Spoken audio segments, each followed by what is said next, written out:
There are 29.8 million businesses in America with 0 employees.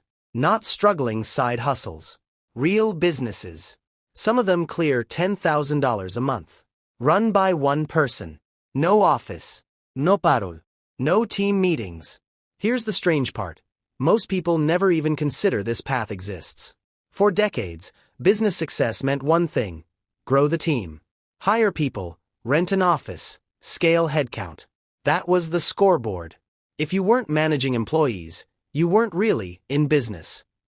But that scoreboard is broken. The average solopreneur in America earns under $40,000 a year. Proof that just going solo isn't the win. The real shift is quieter, and almost nobody's talking about it on the news. Software used to need a team to run. Now one person with the right tools can do the work of 10. Automated checkout. AI-assisted customer support. Scheduled content.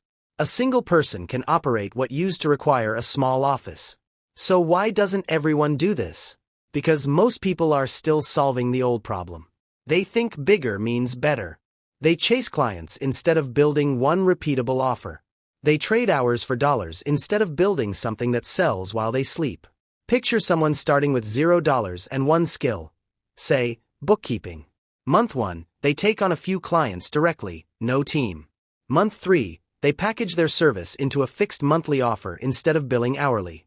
Month 6, automation software handles onboarding and invoicing.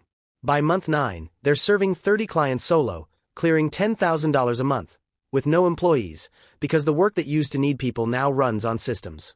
That's the difference between a job and a business. A job stops paying the moment you stop showing up. A one-person business doesn't, because the system, not the person, does the repetitive work. Here's what almost nobody says out loud. Hiring isn't what makes a business scale.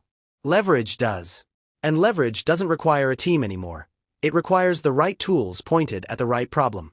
3 things separate the solo operators making real money from the ones stuck at 4 figures.